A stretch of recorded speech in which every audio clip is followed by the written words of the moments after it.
우리가 지난주에 유다서를 큐티했죠.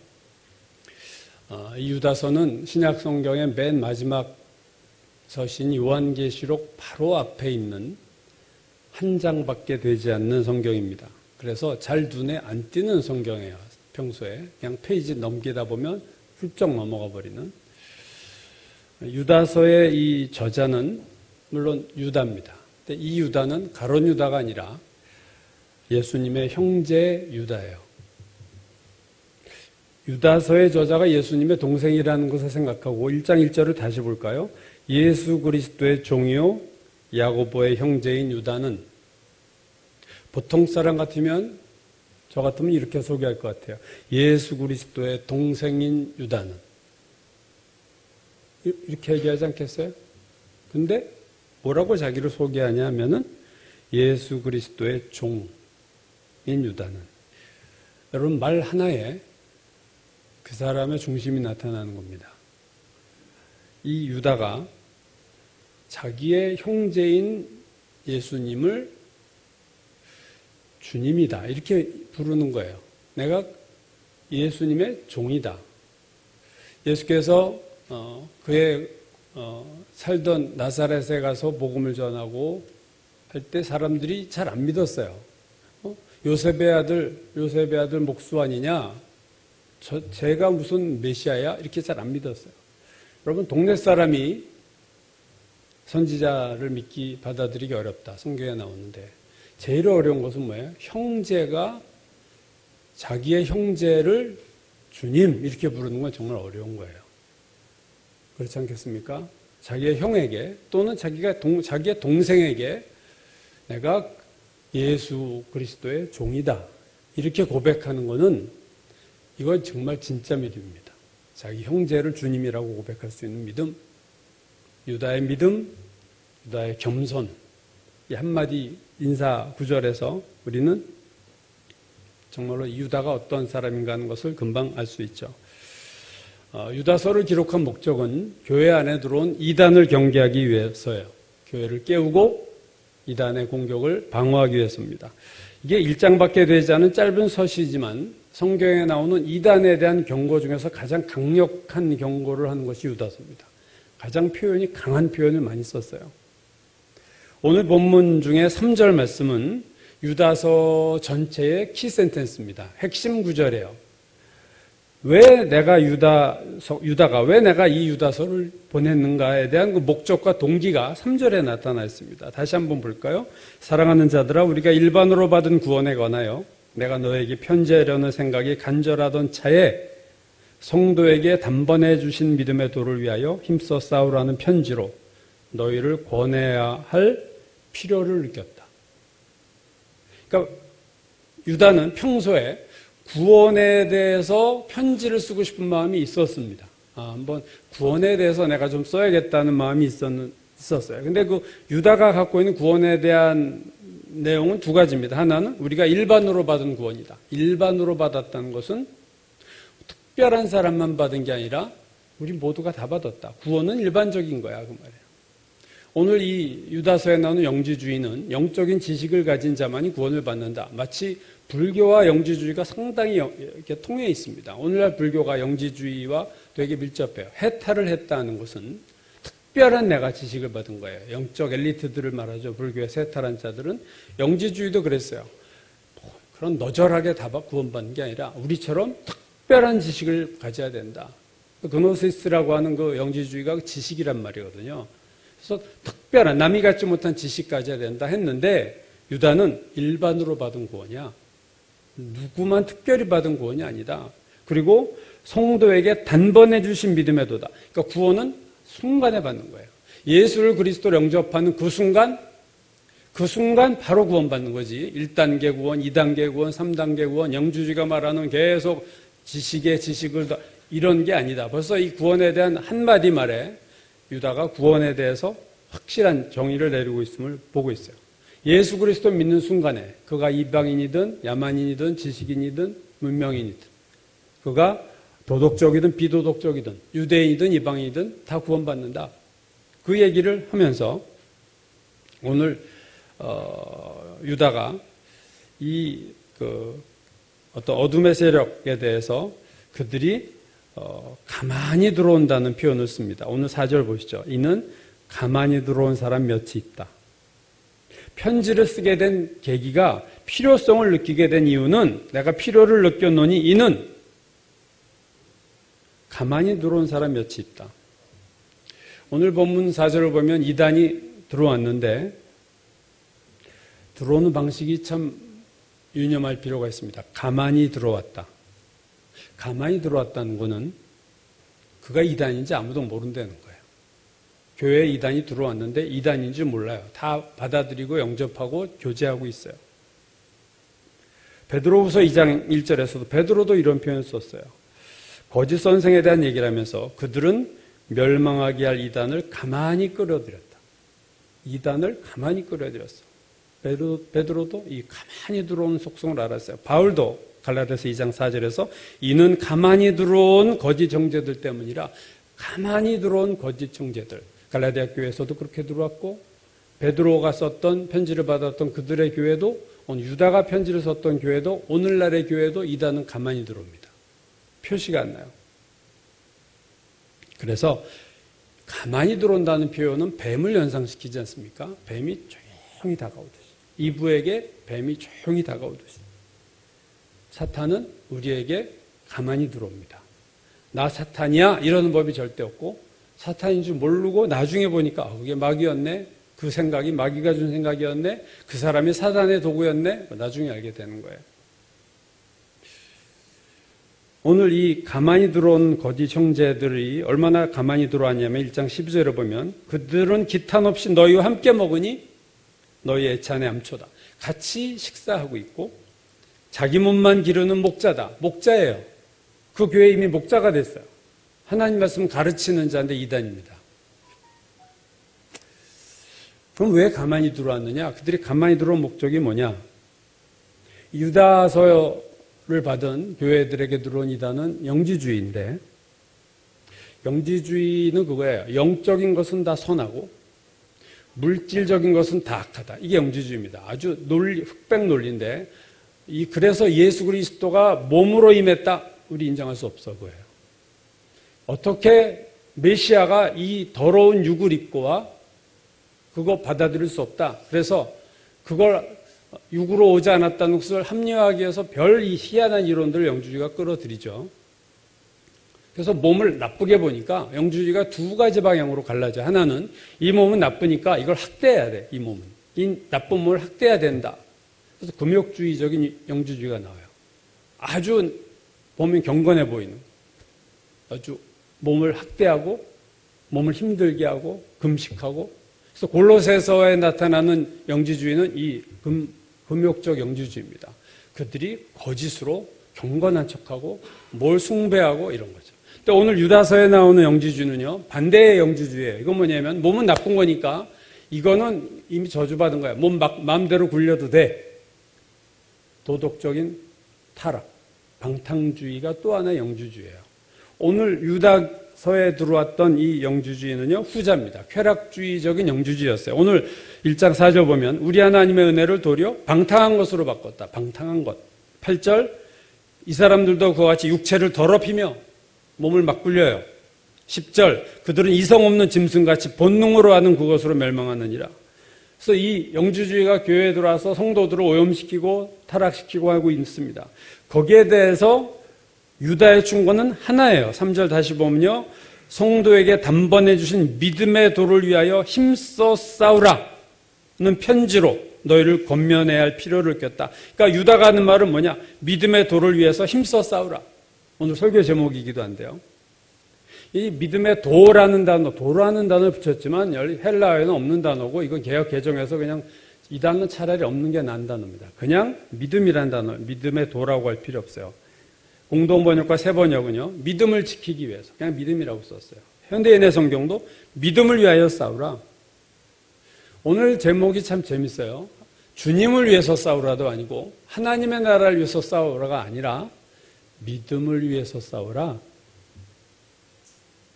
여러분 우리가 잘 아는 에베소서 6장 전신갑주 영적 전쟁에 대한 말에서 바울이 이렇게 얘기하죠. 우리의 씨름은 혈과 육에 대한 것이 아니다. 사람하고 싸우는 게 아니야. 우리의 싸움은 통치자들과 권세자들과 이 어둠의 세상 주관자들과 하늘에는 악의 영들이다. 여러분, 영적 전쟁에서 제일 중요한 거는요, 사람과 사람으로 싸움이 되면 안 된다는 거예요.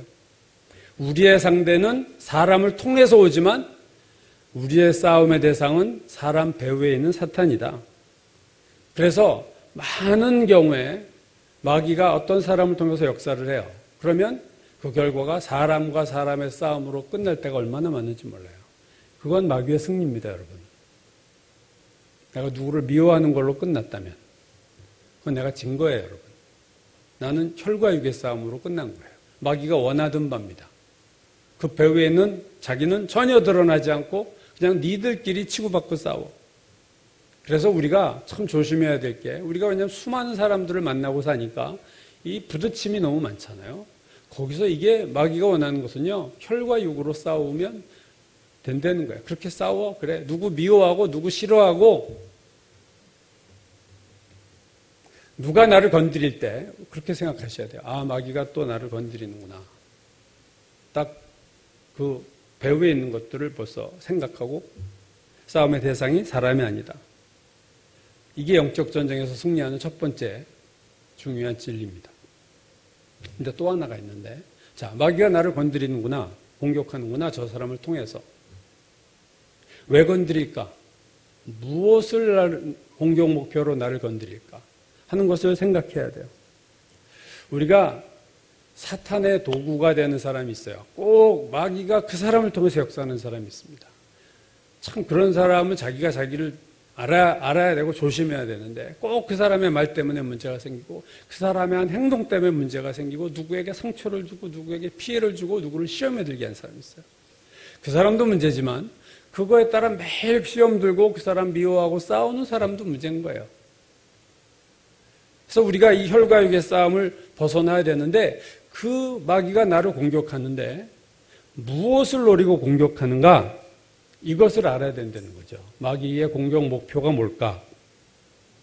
여러분, 마귀가 우리의 재산을 노리겠습니까? 마귀가 우리의 자녀를 노리겠어요? 마귀가 우리의 건강을 노립니까?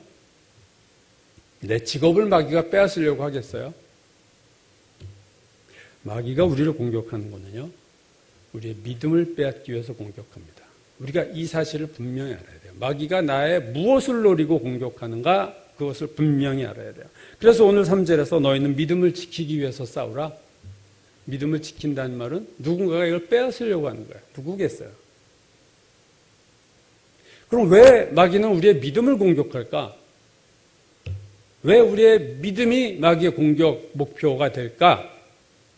여러분 생각해 보세요. 믿음은 뭡니까? 믿음은 불가능이 없다.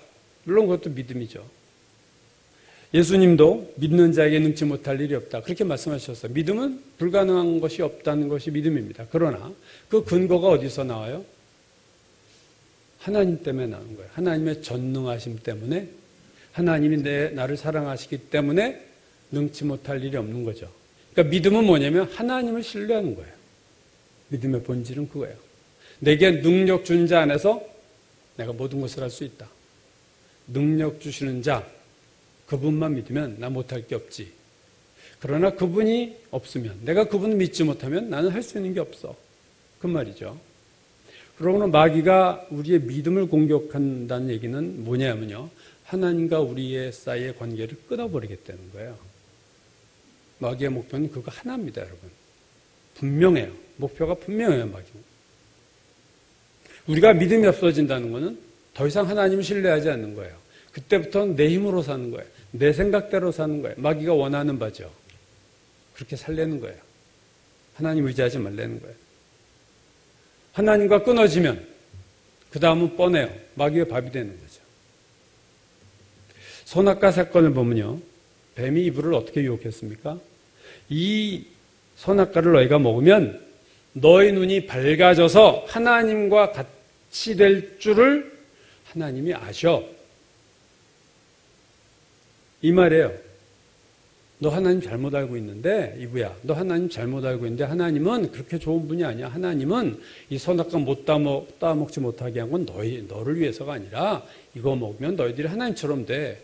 그러면 하나님이 자기와 너희가 대등하게 되는 거 좋아하시겠어? 그러니까 너희들 먹지 마. 그런 거야. 뭘 흔들고 있나요? 이브의 믿음을 흔들고 있어요. 하나님에 대한 믿음을 흔들고 있습니다. 이건 마귀의 아주 전형적이고 공통적인 방식이에요. 그러자 이브가 흔들리는 거예요. 그래, 하나님이 그랬을 수도 있겠네. 하나님 별로 좋은 분이 아닐 수도 있고, 우리가 여태 하나님을 너무 순진하게 생각했어. 너무 좋게 생각했어. 용감해지고 담대해지니까 선악과를 따먹죠. 하나님을 향한 믿음을 공격했어요, 뱀이. 열왕기하 18장에 보면요, 당대 중동의 최강자인 아수르의 산헤립이 히스기야 왕 때에 예루살렘을 포위하고 공격합니다. 그래서 삥 둘러 포위했는데, 그 아수르의 산헤립 왕의 야전사령관인 랍사게가 예루살렘에서 바로 밑에까지 왔는데, 이 랍사게는요 히브리어를 능통한 자예요. 아람어도 능통하고. 그래서 내려와가지고 위에 백성들이 지금 지키고 있는데 백성들 향해서 소리를 지릅니다. 의도적으로 히브리어로 얘기를 해요. 즉 이스라엘 백성이 알아듣는 말을 하고 있는 거예요. 뭐라고 얘기하냐면은, 너희들 히스기야에게 속지 마. 그가 너희를 내 손에서 건져내지 못할 거다. 히스기야가 너에게 여호와를 의뢰하라 함을 듣지 마. 히스기야가 너희를 설득하여 이기를 여호와께서 우리를 건지리라 하셔도 믿지 마. 뭐 하는 겁니까? 흔들고 있잖아요. 이스라엘 백성들의 마음을 히스기야 왕과 하나님에 대한 믿음을 깨트리는 거예요. 히브리어로. 아주 야비한. 그러니까 랍사게의 전략은 믿음의 파괴입니다.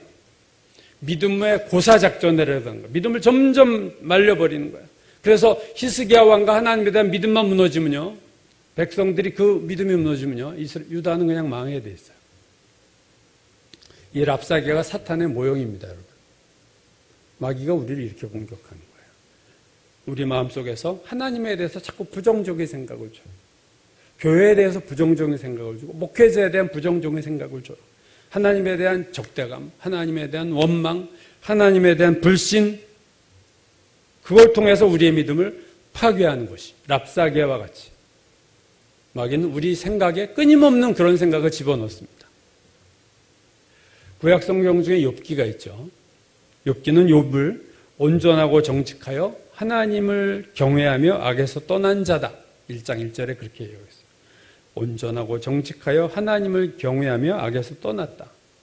이런 사람이 어디 있어요? 게다가 양이 7,000마리요, 낙타가 3,000마리며 소가 1,000마리고 암나귀가 500마리고 종도 한둘이 아니에요.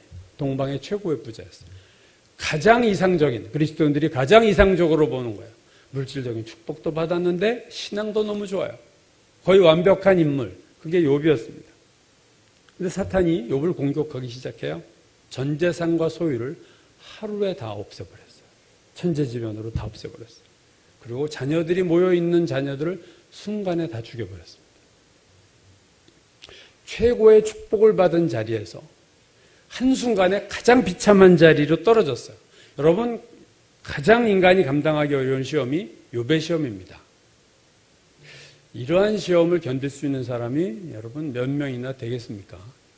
온 지구상에 다 뒤져도 이런 인물이 몇이 나오겠어요? 이런 참변을 당한 욥의 반응이 뭐냐? 욥은 일어나서 겉옷을 찢고 머리털을 밀고 땅에 엎드려요. 얼마나 괴롭겠어요. 우리가 어떻게 이 마음을 이해하겠어요? 그러면서 이렇게 외칩니다. 내가 모태에서 알몸으로 나와 싸운즉 알몸으로 돌아갈지라. 주신 이도 여호와시요 거두신 이도 여호와시다. 성경은 욥기는 이렇게 말해요. 이 모든 일에 욥이 범죄하지 아니하고 하나님을 향하여 원망하지 아니하니라. 여러분, 사탄이 욥을 공격한 목적이 여러분 그의 재산이었나요? 그의 자녀들이었나요? 그렇지 않습니다. 욥기 1장을 보면요, 하나님이 욥을 자랑스러워해요. 하나님이 그런 사람이 있죠. 누구만 생각하면 하나님도 기뻐. 누구만 생각하면 근심되는 사람도 있고, 누구만 생각 기쁜 사람인데 욥은 그런 사람이었습니다. 그러니까 사탄이 하나님에게 이렇게 말해요. 욥이 아무 까닭 없이 하나님을 경외하겠습니까? 사탄이 하나님에게 하는 말이에요. 하나님께서 그와 그의 집과 그의 모든 소유물을 울타리로 두르심 때문이 아니니까 주께서 그의 손으로 하는 바를 복되게 하사 그의 소유물이 땅에 넘치게 하셨음이니이다. 그러니 이제 주의 손을 펴서 그의 모든 소유물을 치소서 그리하시면 틀림없이 주를 향하여 욕하지 않겠습니까? 그래서 사탄이 욥을 공격하는 이유가 분명한 걸 알게 돼요. 그건 뭐냐? 하나님이 축복해서 욥이 하나님 잘 섬기니까 그거 한번 뺐으면 욥이 하나님 안 믿을 거예요. 제가 그렇게 해볼까요? 뭘 노린 거예요? 욥이 하나님을 신뢰하지 않도록, 하나님에 대한 믿음을 버리도록 흔든 겁니다. 그래서 욥이 잘 넘어지지 않으니까 이번에 욥의 아내를 통해서도 공격해요. 욥이 머리서부터 발바닥까지 피부에 욕창이 생겨가지고 종기가 생겨가지고 너무나도 가렵고 너무나 아프니까 기와장으로 이렇게 긁죠. 이렇게 너무 피부를 퍽퍽 긁고 있어요. 그냥 완전히 그냥 정말 알거지의 비참한 인생이 됐어요. 그랬더니 이걸 본 아내가 욥에게 이렇게 말합니다. 당신이 그래도 온전함을 지키고자 굳게 지키느냐? 하나님을 욕하고 죽으라. 하나님 욕하고 그냥 죽어버려, 당신. 무슨 알량한 신앙이 있다고 거기서 앉아서 그래도 하나님 믿겠다고 그러고 있어. 누구 얘기예요? 마귀의 역사예요. 사탄이 아내를 통해서, 욥의 아내를 통해서 또 얘기하는 거예요. 욥기가 이렇게 말합니다. 이 모든 일에 욥이 입술로 범죄하지 아니하니라. 결국 어떻게 됩니까? 욥기 마지막 장에 보면요, 욥의 재산이 정확하게 2배로 돼요. 양과 그것이 소든, 그리고 7 아들과 3 딸이 죽었는데 다시 7 아들과 3 딸을 낳는 것으로 욥기가 끝납니다. 믿음을 지켰고 마귀는 그의 믿음을 흔들었는데 욥이 믿음을 지켰어요. 그리고 결국은 더 큰 축복을 받는 것으로 욥기가 끝납니다. 야고보가 이렇게 얘기해요. 보라, 인내하는 자를 우리가 복되다 하나니 너희가 욥의 인내를 들었고 주께서 주신 결말을 보았거니와 주는 가장 자비하시고 긍휼히 여기시는 이시니라. 뭐라고요? 주는 가장 자비하시고 가장 긍휼히 여기시는 이시다. 이 믿음을 흔드는 게 마귀입니다. 하나님은 선하시고, 오늘 시편 제가 앞에 말씀 봉독했지만 하나님 선하시고 그 인자하심이 영원하시도다. 이 하나님에 대한 이거를 마귀가 깨고 싶어요. 하나님 그렇게 선하지 않아. 이브에게도 그렇게 도전했어요. 하나님 그렇게 좋은 분 아니야. 너 이거 먹으면 하나님과 같아지자고 못하게 한 거야. 하나님에 대한 부정적인 마음을 줘서 하나님에 대한 믿음이 살살 아이스크림 녹듯이 여름날에 다 그렇게 녹아버려요. 그러므로 우리가 반드시 알아야 할 거는 마귀가 우리를 공격할 때 혈과 육을 통해서 공격하든 어떤 사건으로 공격하든 그 목표가 뭐냐? 나의 믿음을 깨는 거라는 것을 여러분 아셔야 됩니다. 다른 거 없어요. 그래, 네 입으로 하나님에 대해서 원망해. 네 입으로 하나님 불평해. 네 입으로 하나님 안 믿겠다고 얘기해. 네 입으로 하나님 저주해. 오케이. 그러면 이긴 거예요, 마귀가. 예수님이 제자들과 마지막 만찬할 때 그 자리에서 베드로가 허풍을 떨었잖아요. 다 주를 버릴지라도 저는 그때 예수께서 베드로에게 이렇게 말씀하셨어요. 시몬아, 시몬아, 보라, 사탄이 너희를 밀가부르듯 하려고 요구하였으나 그러나 내가 너를 위하여 내 믿음이 떨어지지 않기를 기도했다. 뭘 위해서 기도했다고요? 베드로, 네 믿음이 떨어지지 않기를 기도했어. 사탄이 너를 밀가부르듯, 밀을 이렇게 채로 치듯이 그냥 흔들어대는데 베드로의 믿음을 떨어뜨리려고 내가 너를 위해서 기도했지. 네가 믿음이 떨어지지 않도록 내가 기도했지. 예수님의 기도로 살아난 거예요, 베드로가 사실은. 베드로에 뭘 공격했어요? 베드로가 뻥치고 있을 때 내가 다 주를 제가 누굽니까 주님? 이런 허망한 얘기를 할 때 마귀가 흔들어대고 있는 중인데 예수께서 베드로의 믿음이 떨어지지 않도록 기도하셨다. 마귀가 노리는 건 베드로가 믿음 없는 사람으로 되는 거예요. 베드로만 공격하겠어요, 여러분? 여러분도 공격하고 저도 공격합니다. 그때만 공격했겠어요? 지금도 우리를 공격합니다. 우리의 믿음이 지켜야 될 제일 중요한 거예요, 여러분. 믿음이 최종 우리가 사수해야 될 거예요.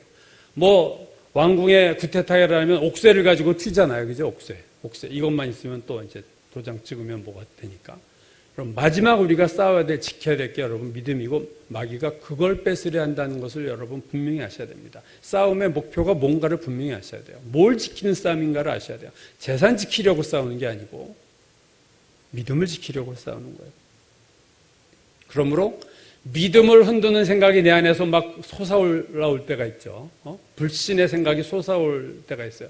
그게 내가 지금 그냥 집중 공격받고 있다 생각하시면 틀림없습니다. 마귀가 나를 집중 포화를 때리고 있는 거예요.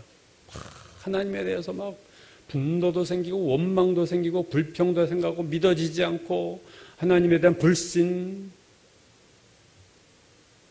이게 다 마귀가 심어놓는 생각이에요. 하나님에 대한 의심. 구원받은 그리스도인들은 공통점이 다 믿음이 있는 거예요. 믿음이 있으니까 구원을 받았죠. 그러나 그 믿음은 천차만별입니다. 100이면 100이 믿음이 달라요. 믿음이 강한 자와 약한 자가 있고 살아있는 믿음을 가진 자가 있고 죽은 믿음을 가진 자가 있어요. 믿음이 나에게 얼마나 있는가? 나의 믿음의 재고가 얼마인가? 여러분 한번 생각해 보셔야 돼요. 사람마다 믿음이 다를 뿐 아니라 한 사람에게 있어서도 어떤 때는 믿음이 좋았다가 어떤 때는 믿음이 또 바닥을 쳐요. 내 믿음도 오르락 내리락 해요. 이 믿음은 변수입니다. 변수. 항상 변해요. 커졌다가 작아졌다. 뭐 오르락 내리락.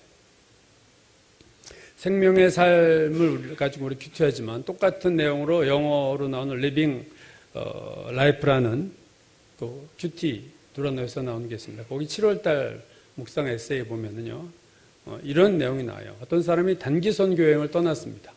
단기 선교를 갔어요. 잠깐 갔다 오는 선교죠. 그러니까 자기가 이제 최전선에 온 거예요. 영적으로 내가 최전선에 왔다 생각하니까 매일매일 성경을 암송하고 금식도 하고 중보기도를 합니다. 단기 선교가 들어가서. 그래서 어떤 결정을 할 때 하나님의 인도하심을 구하지 않고는 어떤 결정도 안 해요. 매일매일 아침 시작을 기도와 예배로 시작하고 하루의 마무리도 기도와 예배로 끝내요. 그러면서 하나님의 능력도 체험하고 그의 삶의 변화도 체험했습니다. 하나님과 아주 되게 가까워졌어요. 자, 그러다 이제 선교여행 끝나고 집에 돌아왔습니다. 그랬더니 다시 평상시의 삶으로 돌아간 거예요. 주일날만 예배드리고 기도는 밥 먹을 때 하고 잠잘 때 한번 하고 성경은 시간 되면 가끔 한번 펴보고 하나님과 멀어지고 기쁨도 사라졌어요. 그러면서 그가 그렇게 얘기해요. 내가 잘못 생각한 게 하나 있는데 내가 선교여행에서 집으로 돌아오자마자 내가 무슨 생각을 했냐면 그게 잘못인데 이제 나는 안전하구나 영적 전쟁으로부터. 그렇게 잘못 생각했다는 거예요.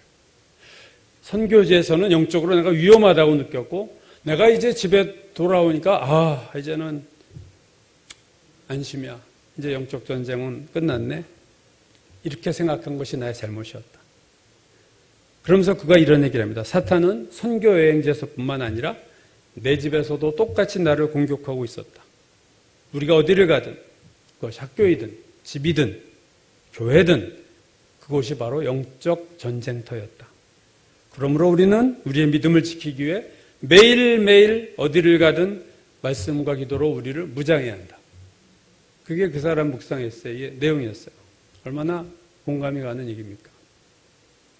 선교지에서는 위험하고 집에서는 안전합니까?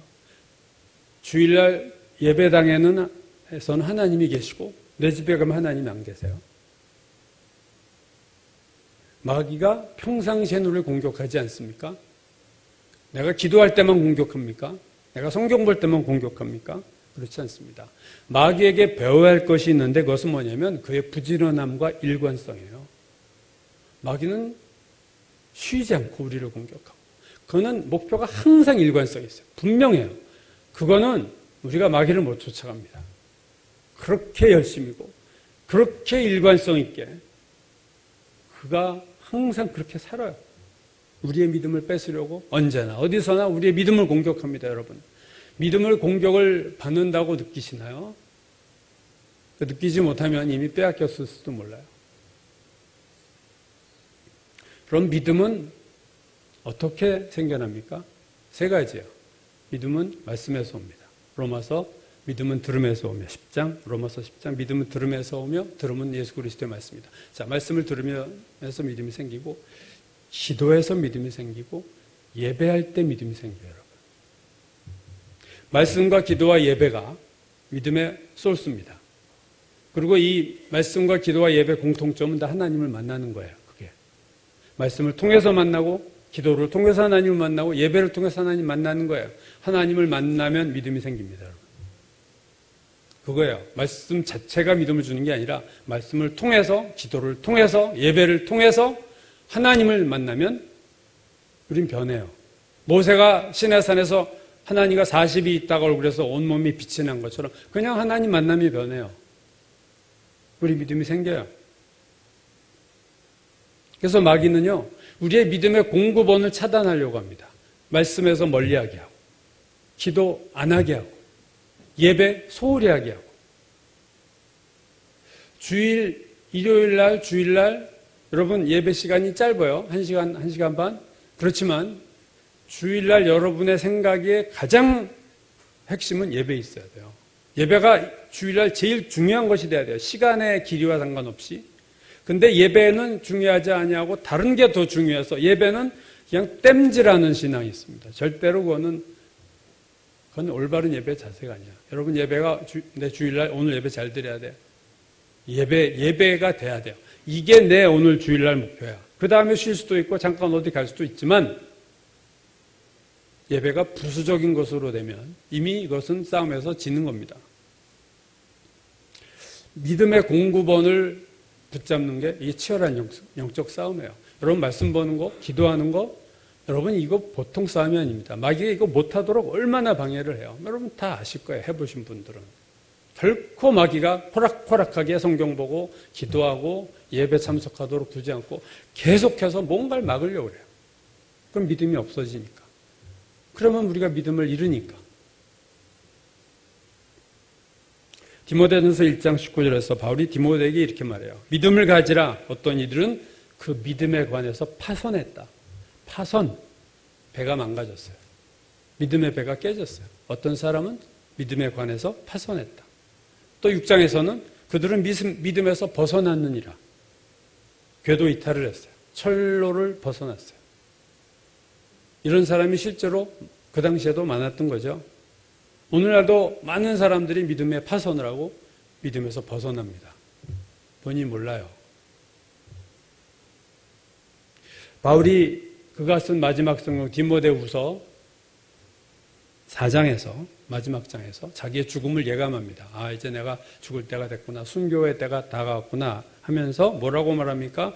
나는 선한 싸움을 다 싸우고 달려갈 길 마치고 뭐라고요? 믿음을 지켰으니. 바울의 고백이에요. 나는 믿음을 지켰어.